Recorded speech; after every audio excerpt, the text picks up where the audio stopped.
My name is Webster Tarpley, and I would like to offer a kind of synthesis of a talk which I just gave here in New York City at the 2014 Left Forum at John Jay College on the west side of Manhattan. We had a very well-attended session, I think one of the best attended of any of the, let's say, non-foundation funded ones, but unfortunately, our technical ability to provide the taping of it let us down. So let me try to summarize this. My topic is restarting history after a quarter century of globalization. And the idea of this is, you probably remember at the time about 25 years ago when Francis Fukuyama and others came forward and talked about the end of history. Well, my theory is that history may have seemed to stall, at least for some people, certainly never ended, and now it's back with a vengeance. It's rolling along. Now, my first point, though, is to bring you some good news, and especially good news that maybe Amy Goodman forgot to tell you about on her Democracy Now! Program. The Syriza Left Party, the Left Union of Greece, in these European elections, the results of which were announced 1 week ago, has now become the biggest political party in Greece. And this simply means that when we have the next parliamentary election in Athens, the Syriza party is very likely to emerge as the largest single party. And the way the Greek system works is that there's a majority bonus.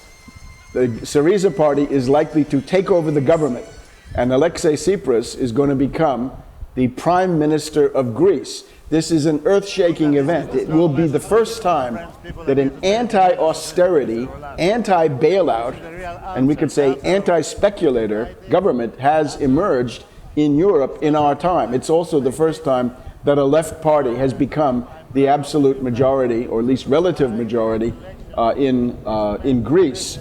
This means that the Merkel European Central Bank regime of killer genocidal austerity is going to be under heavy attack. So I want to urge everybody to join in, and this is of course Tsipras, the man of the hour in many ways, deserves a round of applause from all of us for being able to break this monopoly of the pro-bank politicians and actually to offer an alternative. So don't listen to people who have some right-wing or ultra-left quibble against Tsipras. This guy is the way to go. Now, the topic of our discussion here today at the Left Forum, the theme of the whole conference, is reform and or revolution. And I would just like to say, this is one time when the canard about dialectical unity really does apply.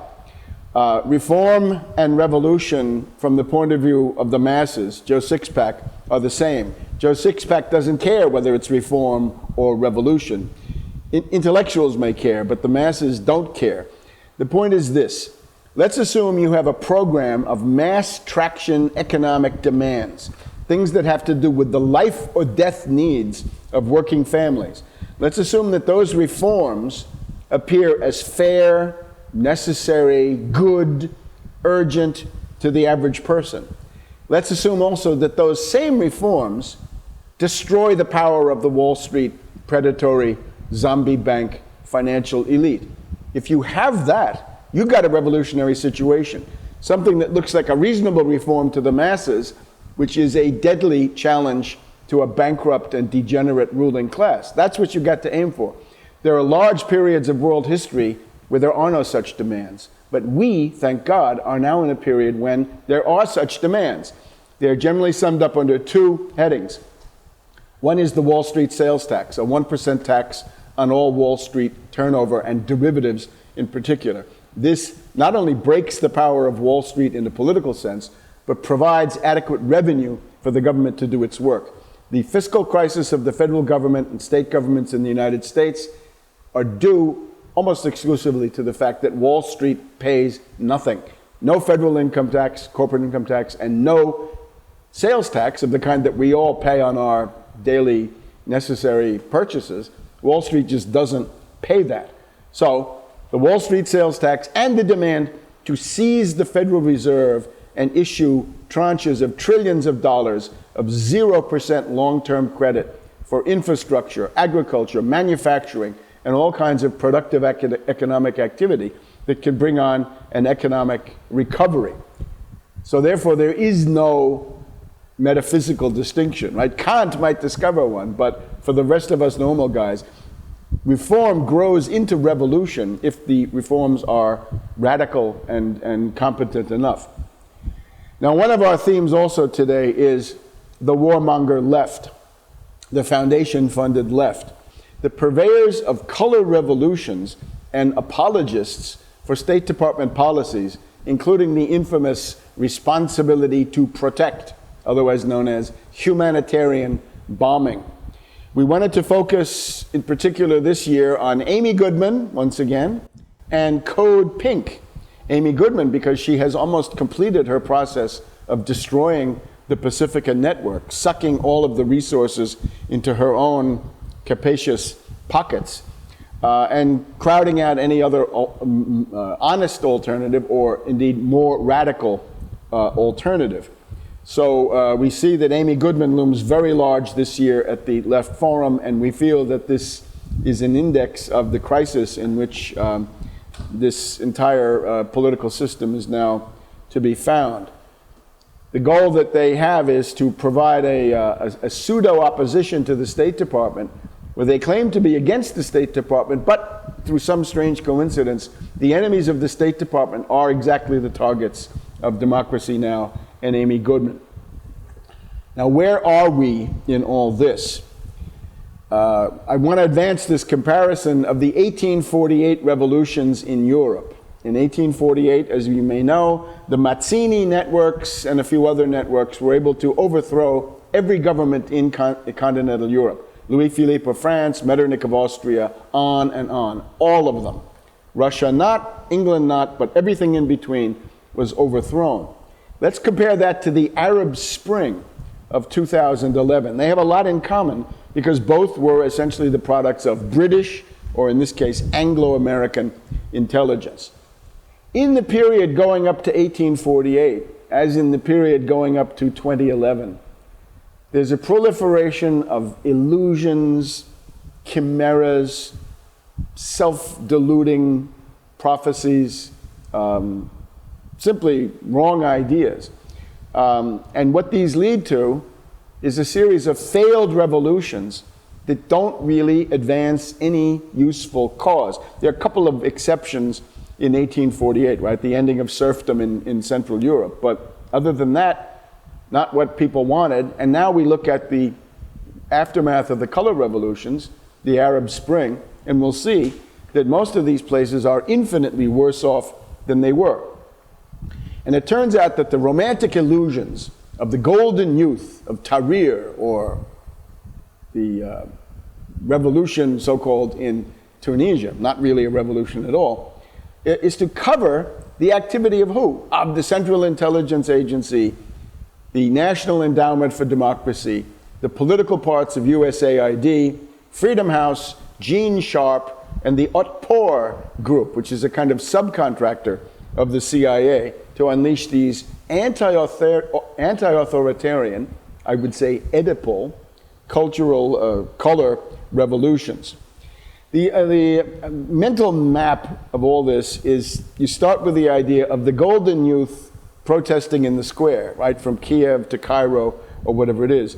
The golden youth want freedom, democracy, they want the internet. Unfortunately, they also want neoliberal free trade, free market, and other demands, the abolition of subsidies, that tend to be very bad for working people, for the farmer, for the peasant, for the worker, for the tradesman, the small shop owner, petty bourgeoisie, whatever it is. People like Zuckerberg and Brin and Ghonim of Egypt have no idea of what the masses actually need, and they have no demands that go in that direction. So therefore, their revolutions in the Middle East have tended to be taken over by the Muslim Brotherhood. And when I say Muslim Brotherhood, we're talking about an organization that has been in a firm alliance with the CIA for many decades, right back to the 50s, when the head of the Muslim Brotherhood was received at the White House by President Eisenhower, the idea being that he would work to overthrow Nasser of Egypt. So the idea that any revolution is a good thing is a farce. What if the Golden Youth have been duped by the CIA into targeting and overthrowing some leader, a Gaddafi, even a Mubarak, that the CIA wants to dump? And we see that in Ukraine today. We see where this leads.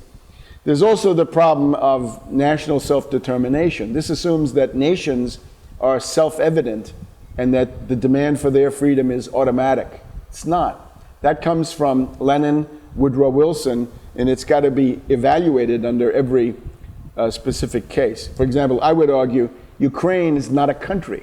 It's useless to talk about their self-determination. There's no country there, and there never has been.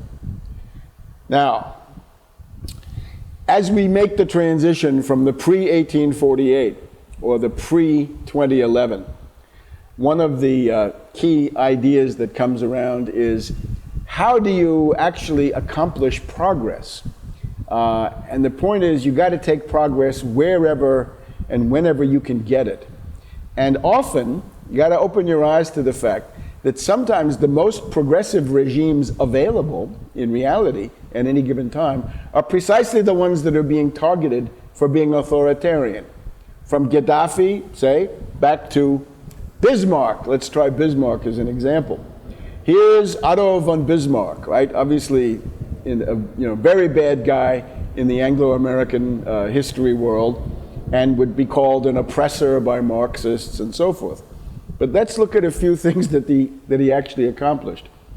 He invented and institutionalized for the first time what we call Social Security, Medicare, and Medicaid.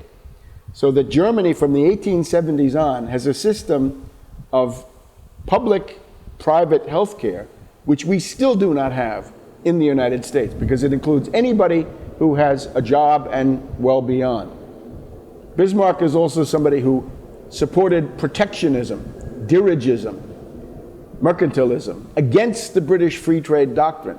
And this was the only way that Germany was lifted out of backwardness and immiseration in the second half of the 19th century. In foreign policy, Bismarck was a friend of Lincoln, a friend of Grant. He opposed the Confederate slaveholding conspiracy or rebellion here in the United States. Bismarck is also somebody who rejected colonialism. He said, I don't want to acquire territory in Africa or anything of the sort. Another important point is that once Germany's national unity was attained, he practiced war avoidance. And one of the main ways he did it was to ally with Russia against the British and the French, who were the main aggressors in Europe at the time. So all of this goes together we get this concept that after 1848, there's a new toughness of mind, a new dimension of realism. And it's often called Realpolitik, just means the policy of realism, or a policy based on reality. And I think it shows us that after that horrendous experience of the Arab Spring and the color revolutions, it's time to adjust the way we look at these things away from a kind of naive, romantic view into something more realistic. There are just a few more things about Bismarck, so you get the idea. If you don't study him, you don't know who this was. You've often heard on the Sunday morning talk shows that politics is the art of the possible. Well, it's Bismarck who said that. The key concept we need is the speech where he says, in 1848, 1849, people believed that they could change the world exclusively by speeches and majority votes. And he says, that turned out to be a fallacy. We're now in the age of blood and iron. And I'm afraid that we are, in our world too, here in 2014, we're entering into the age of what I would call a bit more blood and iron than most people realize. And remember, when he talked about war avoidance, he's got this amazing quote where he says, Europe is a powder keg, and the leaders are like men smoking in an arsenal. Doesn't that sound like what we've seen today in the Ukrainian conflict? A single spark will set off an explosion that will consume us all. I cannot tell you when the explosion will occur, but I can tell you where. Some damned foolish thing in the Balkans will set it off.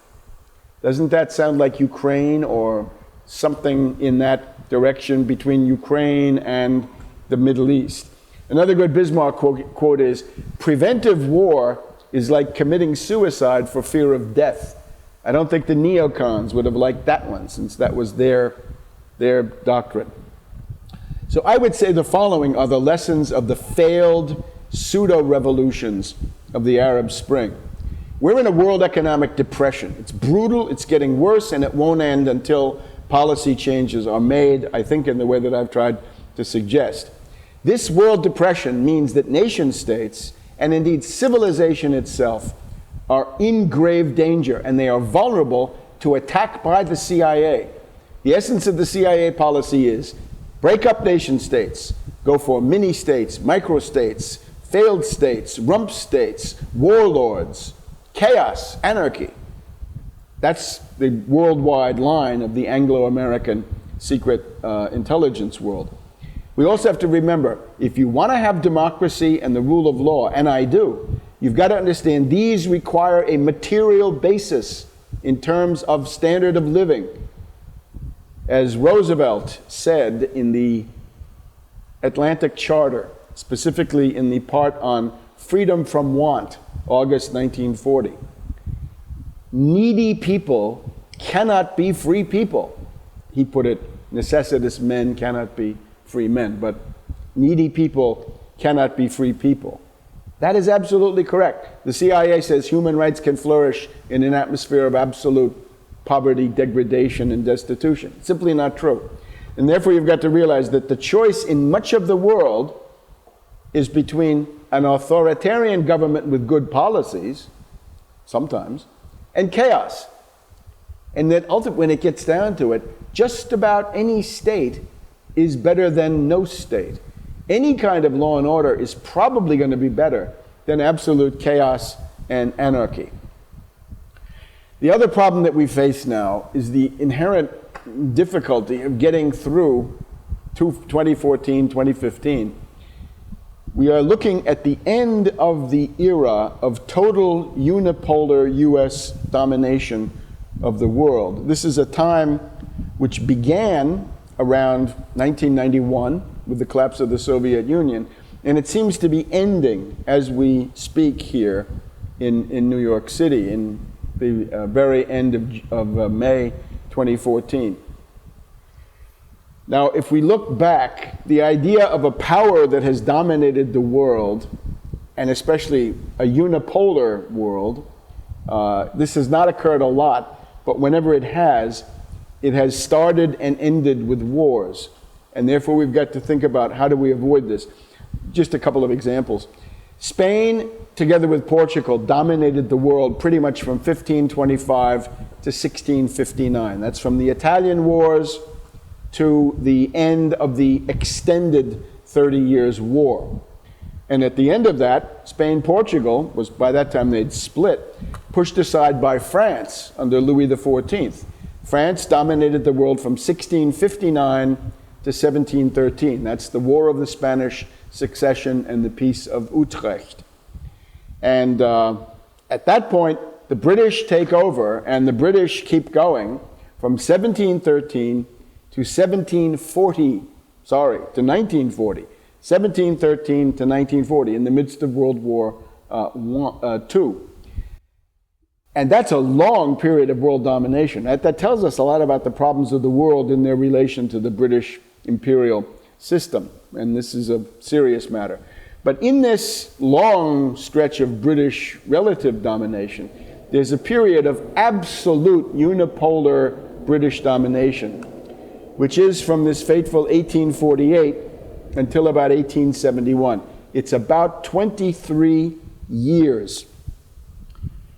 And it starts with all those governments being overthrown, as I said before, and it ends when Bismarck unites Germany and Lincoln defeats the Confederates so that the United States is going to survive. The Russians also are able to defend themselves in the Crimean War. But in that period, when the British are grasping for absolute uncontested world domination, we got 3 Opium Wars against China, Crimean War against Russia, Sepoy Mutiny in India, US Civil War promoted by the British, French in Mexico, and on and on.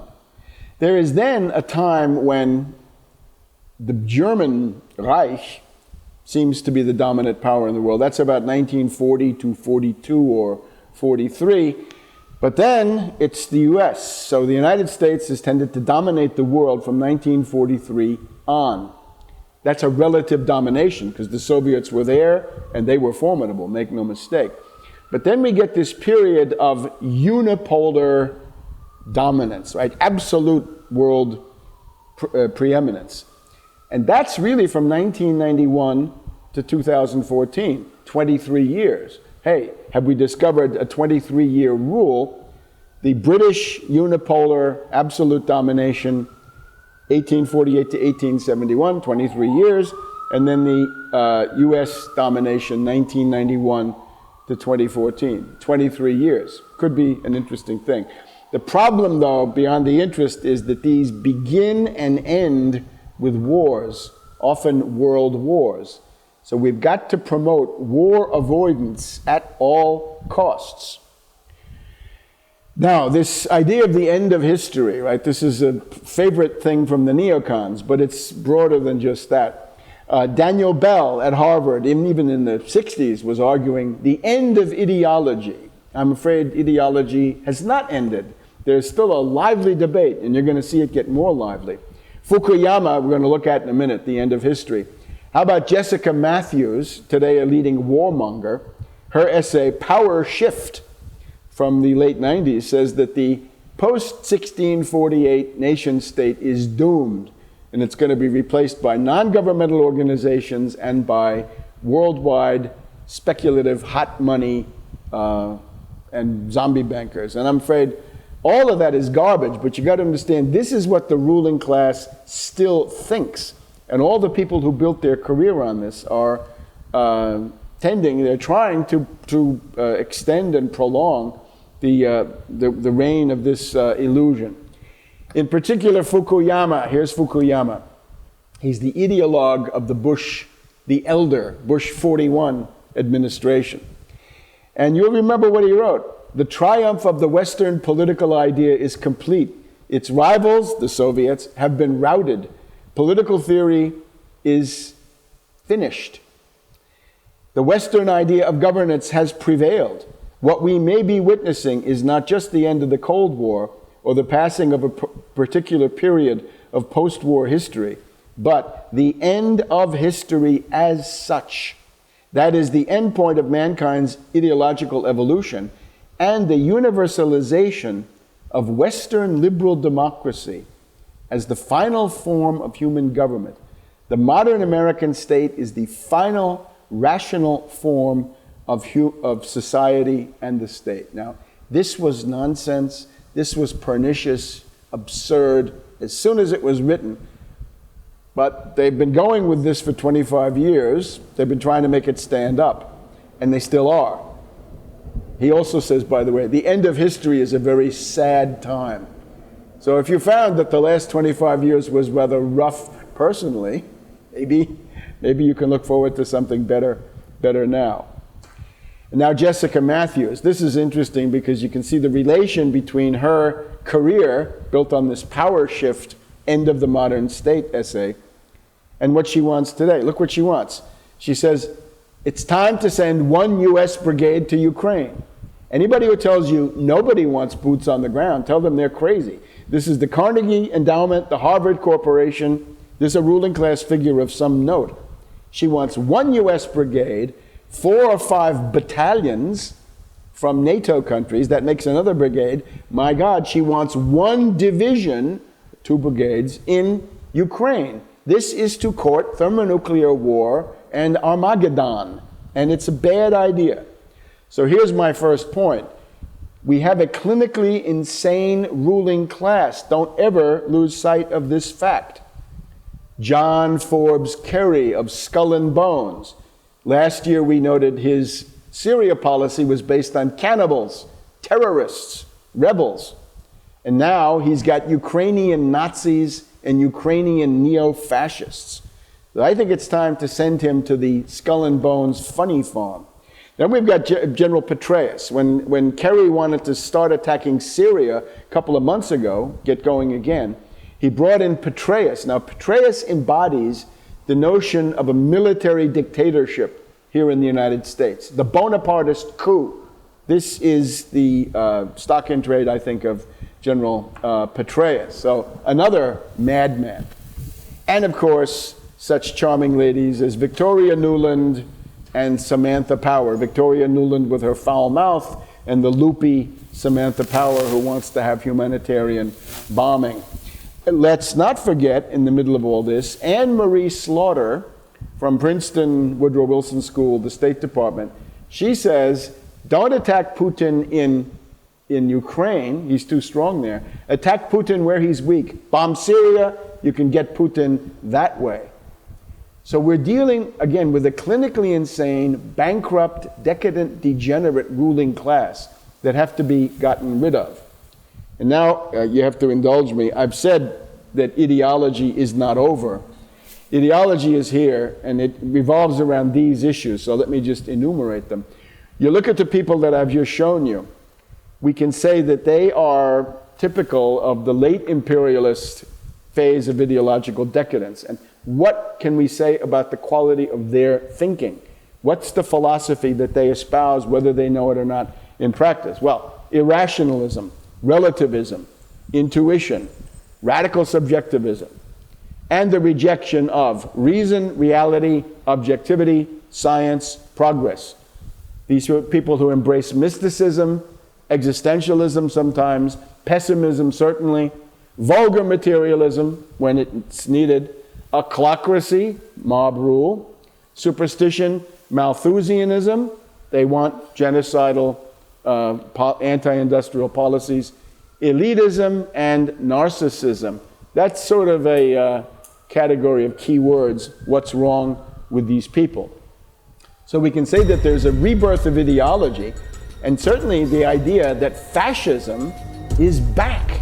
Fascism is now a live issue, a hot issue in Central Europe. We have Nazis, we have fascists. We've got them in Lvov, Ukraine, in Kiev, Ukraine, and we've got Western European neo-fascists. We've got Marine Le Pen with her 25% of the French vote. Farage in England, not much different. And Grillo in Italy with his pseudo-left five-star movement. These people are all at some point along the proto-fascist to fascist kind of scale. Just a couple of words about where this has left much of the world, right? Libya, for example.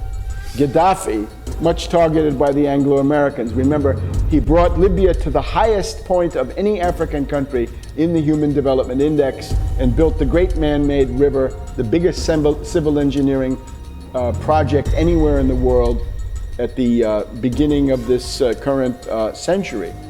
And the Anglo-Americans wanted him assassinated. Now they got their wish. Who's going to be the head of Libya? It looks like it's going to be Khalifa Haftar. This is a CIA butcher. He spent 20 years as an American citizen living near CIA headquarters in Langley, Virginia. He is the boss of the February 22nd Martyrs Brigade.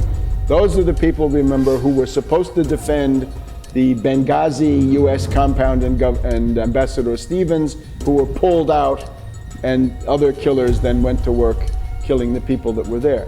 Haftar will now become the dictator of Libya, by all indications. So you tell me, who's better? Is Gaddafi better or Haftar? And if you're going to start supporting revolutions, you damn well better have an idea of the consequences and take some responsibility for that. Now here's another part of Gaddafi. You can see this map. We have the Sahara, we have the Sahel.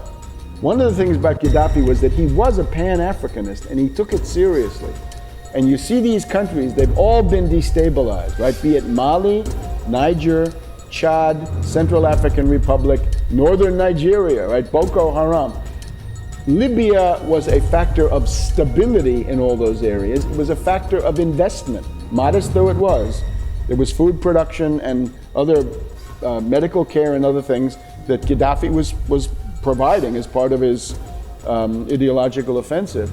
Now, Libya has become the opposite. It's become a source of guns and weapons out of Gaddafi's arsenals that are now being used to destabilize this vast area. So genocide in the Sahel is something that has been accelerated by the overthrow of Gaddafi. Let's look at Syria. Assad, right, one of the most hated by the Western media. What is this guy? He's a doctor from London, speaks English, has a rather nice-looking wife. What is this thing? Well, they want him out for geopolitical reasons. He's harder to demonize, though, than Saddam Hussein. Many positive features with him. The main one is he's not chaos. He's not anarchy. He represents some kind of society. And this past weekend, he's been, I believe, re-elected for another term as president of Syria. It's funny, the US says you can't have an election in a war.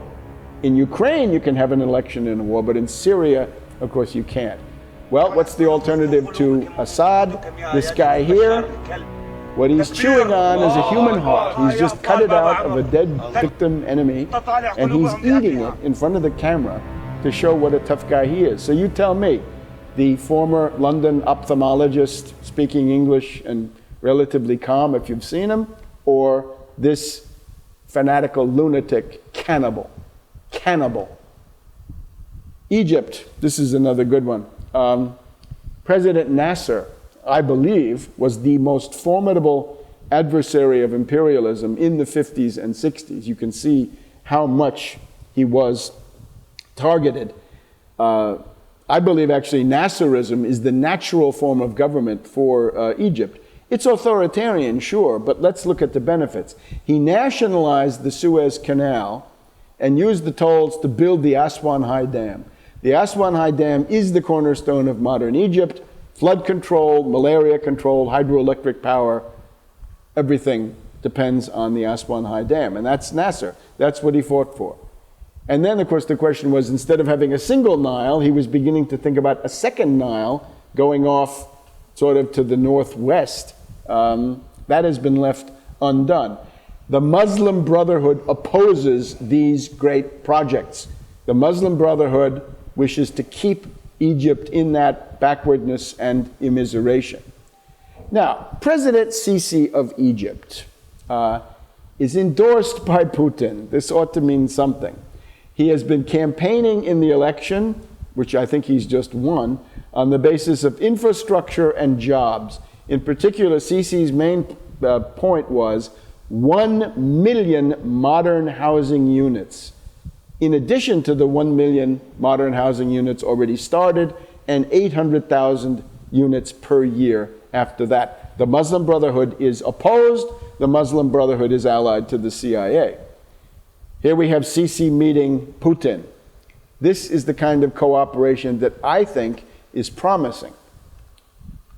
And here we have Hamdin Sabahi, who ran against Sisi. I would say, happy is Egypt. They have two guys running for president who are actually both qualified to be president. Here in the US, we have nobody in the major parties who's qualified. Sabahi got 21% in 2012. His idea is develop the state sector, and he wants a 10% Tahrir tax on the fortunes of rich Egyptians over $8 million. He says it's a one-time tax to try to help the country going.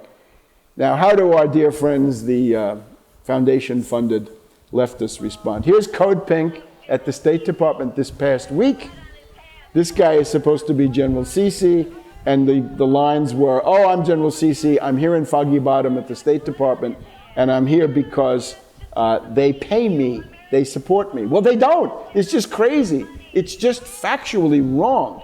If anybody's followed anything about Ambassador Patterson and all of the conflicts that have gone on, the Egyptian patriots say that the US promotes terrorism in the form of the Muslim Brotherhood in Egypt. And remember, the last thing that Morsi wanted to try to do was to attack Ethiopia because they were building a dam, and he wanted to send the Egyptian army to fight against Syria in the name of the Muslim Brotherhood against Assad.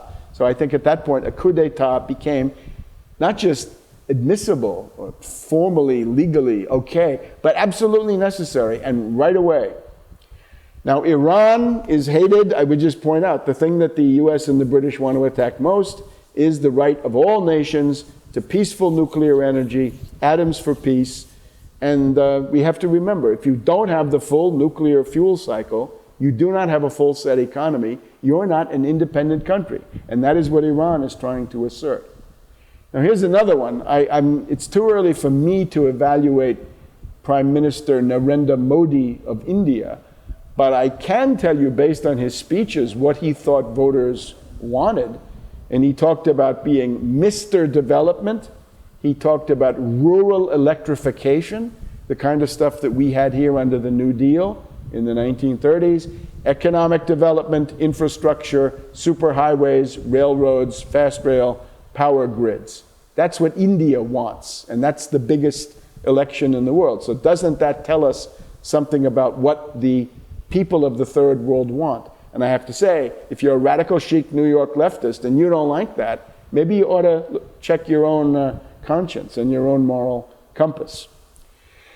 The big problem, though, even bigger than, more urgent maybe than any of these, is the color revolutions have advanced us down the road towards World War III. In the Ukraine, we've got an immediate potential for thermonuclear war. On the one side, we've got Polish NATO troops, perhaps, that might intervene in the Ukrainian civil war, and on the other side, Russian forces.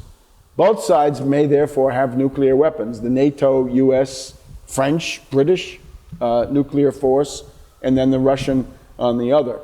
And I must ask people to prepare emotionally as well as politically for choices here that you have not seen since October 1962. What will you do if a general war with Russia breaks out? How will you try to put an end to that unfortunate, intolerable situation?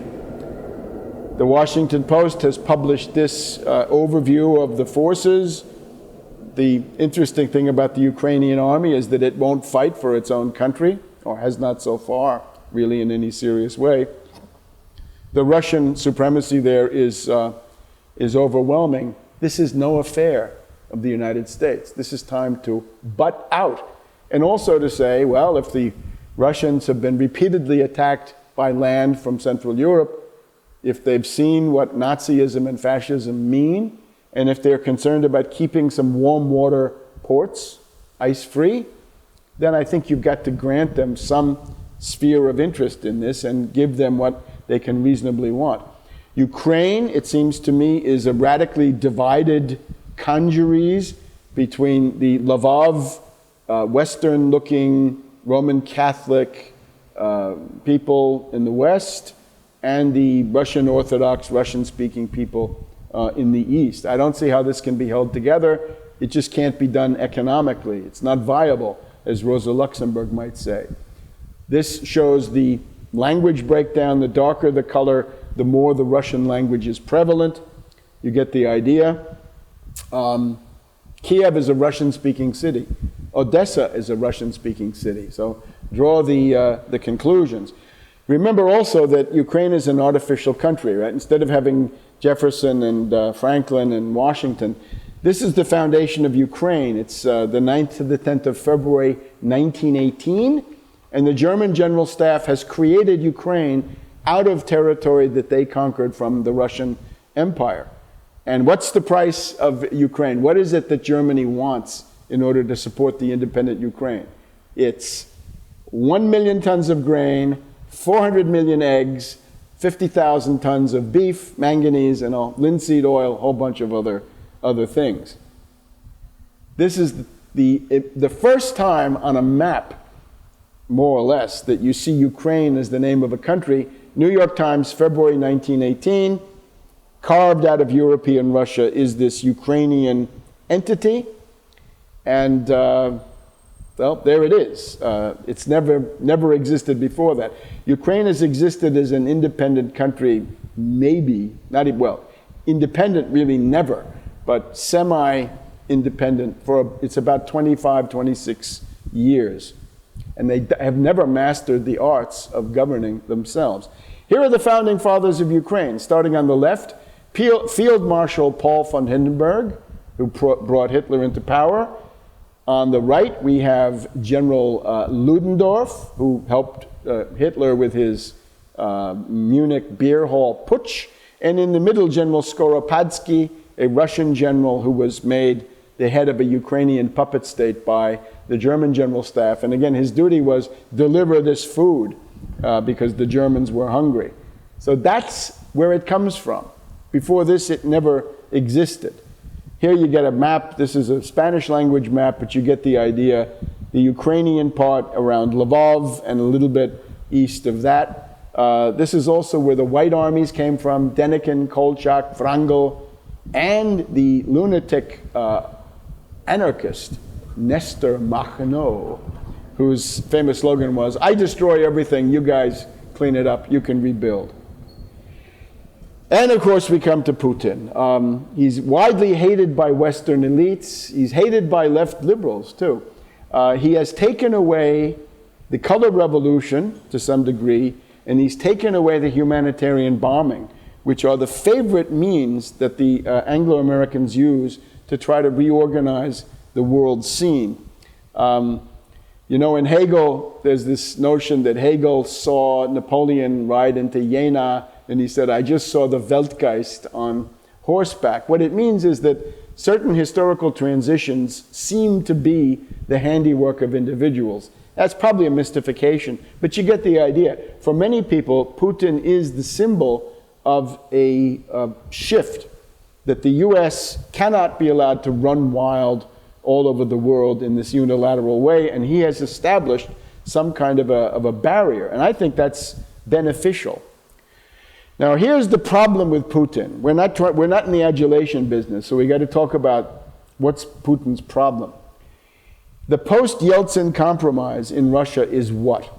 It's if the oligarchs allow Putin to govern the country and don't try to engage in a coup, then they're allowed to set the tone economically to a very large degree. This is the post-Khodorkovsky form of this. Remember, in November 2003, the richest oligarch in Russia tried to organize a coup, and Putin put him in jail, and he only just got out. But that's the compromise. Now, the Ukrainian emergency puts a tremendous strain on that compromise and undermines it. And the division that we're going to see is the Siloviki against the liberals. The Siloviki, we'll see it in a minute, are the power ministries, the army, the KGB, the secret police, people with guns, right? People with that kind of power. And the neoliberals are a faction left over from the IMF World Bank shock therapy of about 20 to 25 years ago. And they're a pro-Western faction, really incompatible with the future of Russia. Okay, President Xi and Putin. This is the $400 billion gas pipeline deal. $70 billion in pipeline and other infrastructure up front. I would submit to you, this is the face of human progress in the form that we can attain in our time. This is what the world should look like. It's not perfect, but it's a whole lot better than what's going on in Libya, where civilization is collapsing into absolute chaos. And what it shows, I think, the whining response of the US elite, is that the US elite is, as I said before, degenerate, decadent, incapable of ruling. They're incompetent. Whereas these characters, Putin and Xi, seem to have a pretty good idea of what you have to do to keep things going. Here's the Siloviki versus the neoliberals, right? The two sides that are pulling on Putin. Siloviki, defense, military, Academy of Sciences, KGB, Interior Ministry. Neoliberals, we can call them by name. President Medvedev, who allowed the bombing of Libya. And the Russian ambassador said, Medvedev, you're a traitor. Probably right. First Deputy Prime Minister Shuvalov. Kudrin, the former Treasury Minister. German Gref, another neoliberal. Siluanov is the current finance minister. And Elvira Nabiullina, the head of the Russian Central Bank. Now, as for myself, as we see here, my friendships go with the Siloviki. This is General Ivashov, formerly the Russian chief of staff, with me at the Axis for Peace conference in Brussels back in November 2005. I say, among nationalists, you can get along. But when you get those neoliberals and the Wall Street guys in there, then it doesn't work. Now, here's the interesting figure that I call to your attention, fearing that Amy Goodman has not done so. This is Sergei Glaziev. He is an advisor to Putin, so he's a wing of the Kremlin. His big idea is stop using the dollar completely, use the ruble in foreign trade. If the US sanctions you, he says, start selling treasuries. They've got about $500 billion. If they dump them, big problems for the US. He also says, if you sanction us, we're going to have to default on our dollar loans. We're gonna repudiate them. And the next 2 points I think are absolutely critical and deserve to be imitated.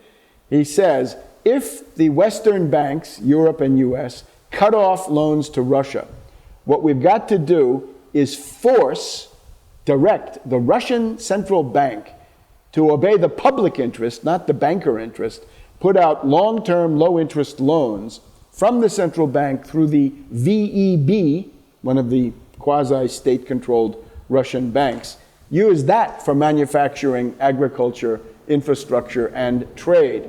Now, that would be the end of the private central bank system, which is the bane and the torment of the entire world, starting with Russia. The other thing he says is, a little bit less directly than I'm putting it here, but capital controls and exchange controls. In other words, don't let the US and the British organize a panic flight out of the ruble, put up a barrier in the way that Malaysia did under Mahathir Mohamad back during the Asian contagion. He's learned that lesson. I would also add, you better get your BRICS development bank going, Brazil, Russia, India, China, South Africa. You've got to have something like an alternative to the World Bank. And when you add it all up, this Glaziev may indeed be the dirigist gravedigger of the entire globalized financial system of the past 25 years. And it's about time, because that system has failed. Russia by itself is big enough and important enough and has a specific weight that allows it to essentially bring down the old system. And I want this to happen as soon as possible. I urge everybody to be familiar with Glaziev and support him in any way you can. Now the bad guys. Medvedev, the former president, right? He refused to veto the bombing of Libya, was called a traitor, he deserves it. And sort of from the cultural point of view, he made a big spectacle of Deep Purple. When Deep Purple came to Moscow, he took his son to see them. He's a neoliberal. He's also, this is a recent speech, this is from late April, to the Duma. The debate was, since there are going to be sanctions, and there already are sanctions, should you change your economic policy? And I won't read you this entire quote, but he says, we're not going to change because the laws of economics remain universal. What he means by that is Milton Friedman and von Hayek and whatever synthesis they've got, all of that has to be respected no matter what London and New York may try to do to you. So don't change, continue the economic strategy we have chosen. And the crickets mean that the Duma sat there in cold, stony silence. So what it means is Medvedev is politically isolated. He's out of touch. He has not caught the mentality of the Russian people. Here's German Gref, the current head of Sberbank, and he's the former Minister of Economic Development, a neoliberal, thought to be close to Putin. We got to get him less close to Putin. This is Kudrin. I would say Kudrin is the head of this faction, former finance minister. He was fired in 2011 precisely because he didn't want to spend more on military preparedness, because he said that violated, Milton Friedman and the Austrian school or whatever it was. Siluanov is the current finance minister and a dyed-in-the-wool neoliberal. Now, we add this all up. If we take Putin and China and Assad and Sisi and Tsipras. We know that they're all going to be called oppressors by the Anglo-Americans, but I think we can see the outlines of the successful 20th century modern state. It is not liberal, neoliberal. It's anti-neoliberal, anti-monetarist. It's not Thatcher. It's not Reagan. It's dirigistic. De Gaulle, Hamilton, Lincoln, so forth. It goes for protectionism, mercantilism. It's probably going to be called state capitalism, although I think that's not exactly accurate. It will focus on great projects of modern infrastructure, as the Tennessee Valley Authority did under Franklin D. Roosevelt. It's going to require the nationalization of the central bank system. The private central banks, controlled by bankers only, are finished. And it will be mildly authoritarian in many parts of the world, simply because the CIA has destabilized and threatened civilization in so many parts of the world. The New York Times version of it is autocracy. If you picked up the editorial page of the New York Times on May 30th, you'll see that you have David Brooks raving about autocracy, and the editorial page saying, autocracy is on the march in Thailand. I think that means that Thailand is gravitating towards China, therefore they're autocratic. And notice that whatever people at Left Forum thought might have come out of this, when you get out of globalization, if you're going to succeed, you better not go small, you better go big. And that is what we see with these deals. Now, why should we regard Putin and company in a positive way? One thing is that this phase of total US world domination has brought out the absolute worst in the US ruling class. And since we, with our movement inside this country, are not able to restrain neocons or humanitarian bombers, we need a powerful force out there in the world that does have the ability to deter, dissuade, blunt the aggression and the excesses of these US and British neocons, and the humanitarian bombers, and the responsibility to protect the crowd. Just remember, when the Soviet Union was strong, real wages were higher here in the United States. The one thing that Putin does not have, and this is my constant theme, he doesn't have an alternative to neoliberal economics. Now, I would even go further. You better not just see the advantages. Why not have a US-Russian condominium? It seemed to be close on Syria last September. Basics would be Ukraine and the Baltic states should be neutral. Saudi fighters should get out of Syria. We've got to solve the Israeli-Palestine question. If these two parties continue to squabble, it's going to have to be imposed, because we can't have the world blown up over these tiny issues. Same thing for China and Japan over the Senkaku Islands. We're not interested in World War III over those godforsaken pieces of rocks. The North Pole and the South Pole have got to be responsibly managed, not through some kind of conflict. We've got to get the space program going again. Science, right? We've got to keep the ITER fusion demonstration project in southern France going. We've even got the proposal on the table for a China, Russia, Canada, US fast rail. I think it's shameful that the United States didn't come forward with that, and it was left to the Chinese to do so. Now, trying to wrap up in the time we've got. Mass strike, I promised you a mass strike upsurge in 2015. I continue to do so. What you see in Ukraine, but also in Greece, Portugal, Spain, Italy, and Romania, where the European elections represented a left turn, I think this also shows the old mole of the mass strike continues to burrow underground. But especially in eastern Ukraine, the people who are fighting fascism in eastern Ukraine are workers, right? Those are industrial workers, coal miners, steel workers, and so forth. So I think you can classify that as a mass strike. I mentioned Syriza at the very beginning. I hope it means the end of austerity in Europe. Here's a guy who went from 4% of the votes in 2012. Now he's got 30%. He's going to take over the government in Athens if an election is held.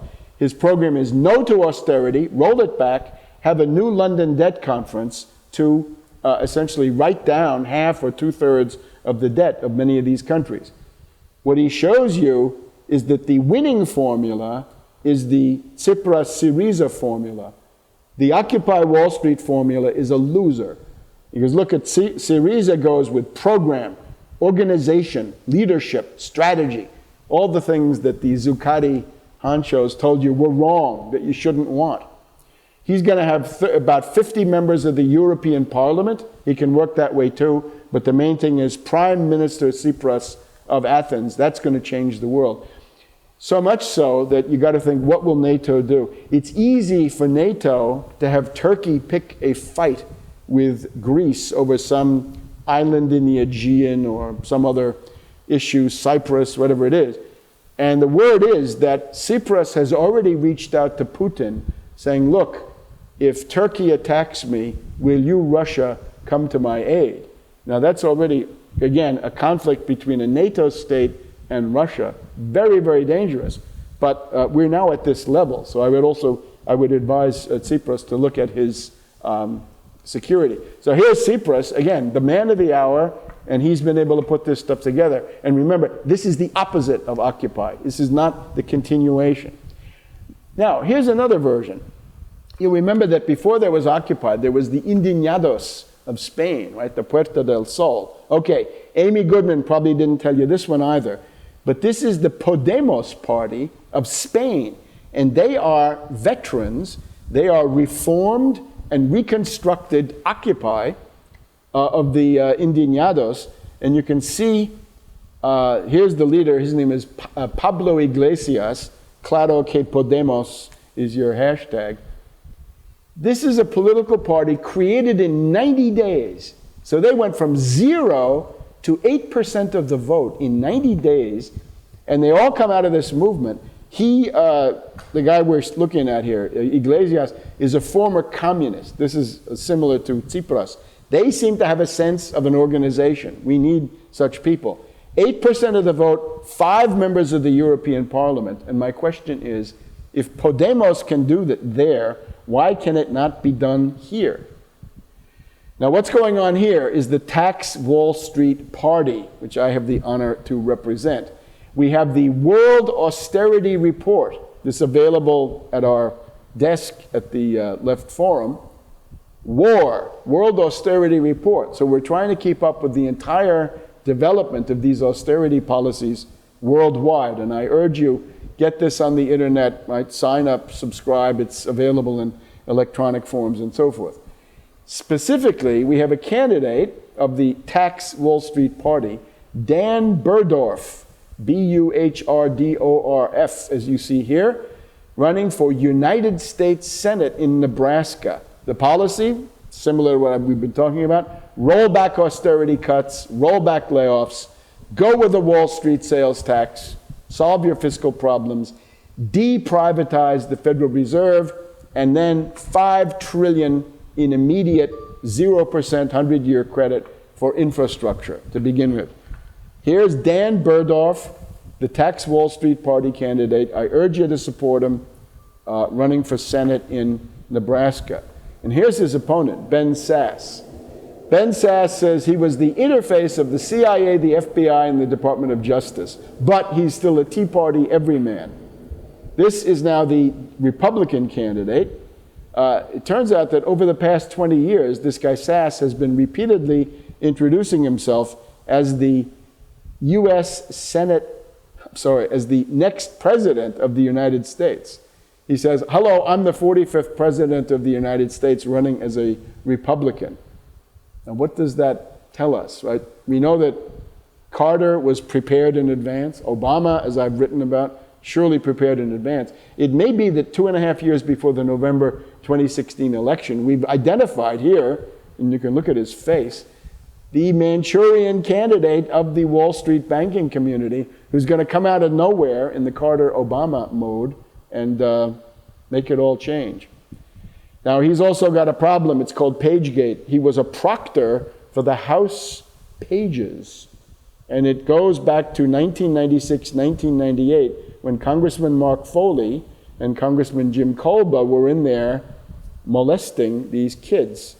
His job was to prevent that from happening. It has happened. We've also got a sex scandal at the university where he was the president until quite recently. So it looks like he's either a participant in something unsavory, or he's a front man for unsavory activities. Now, since we had in the past week the apotheosis of Snowden once again, if you see somebody who gets on the front page of the Washington Post and then gets a whole evening on NBC News, I'm afraid you got to conclude this character is a ruling class asset. And that would be Snowden, as you see here, a troubled individual. The best analysis we have comes from Wayne Madsen, which is that this guy represents the CIA trying to prevent the NSA from monitoring the activities of the CIA. When he goes on television, as he did this week, he said, I'm from the CIA, the NSA, and the DIA, that he was a lecturer for the DIA. And he has repeated in all these appearances, I'm still working for the US federal government. And I would have to say, yes, I believe you are, in precisely the obvious sense. His program seems to be privatizing surveillance, that it's okay for Google to know, but not the NSA. Finally, remember my limited Hangout giveaways. If the whistleblower becomes a media darling when other whistleblowers are ignored, it may be a limited Hangout. If there's a Damascus Road conversion, we know that Snowden said anybody who leaks should be shot in the testicles. Well, that doesn't look good either. If the guy doesn't tell you anything new, because all of this was known, it's all in the Patriot Act, and nothing big, nothing about the JFK assassination, the 9/11 attacks, Iran-Contra, color revolutions, other activities, well, that doesn't inspire confidence. If no top careers are destroyed, and if new covert operations, Ellsberg prepares Watergate, Assange prepares the 2011 Arab Spring. And then if the cheerleaders get prestigious careers, from Noam Chomsky and Howard Zinn, the publicity team for Ellsberg, to today Greenwald and Poitras, the publicity team for Snowden, all of this adds up to a very suspicious and disturbing picture. And since we've mentioned Assange, here's Assange. This, by the way, is in the MK Ultra Anne Hamilton burn cult in Australia. He has now said, Assange has the merit of saying that Greenwald is attempting to hoard and censor documents, obviously because that's the stock in trade of Greenwald, right? That's his capital investment. And finally, I just wanted to remind you, the libertarians are no alternative. Remember Ron Paul and his Ron Paul newsletters full of racism for many years, and he claimed that he didn't know. That's not good enough. And Ron Paul, representative of the southern jurisdiction of the Scottish Rite of Freemasons. So in conclusion, we invite you to join with the United Front Against Austerity, with the Tax Wall Street Party, to support candidacies like those of Dan Burdorf in Nebraska. We would also like you to take a look at Randy Credico running for governor against Cuomo in the Democratic primary in the state of New York, and other meritorious candidates that you can find at our website. So again, Tax Wall Street Party and United Front Against Austerity, and thank you very much.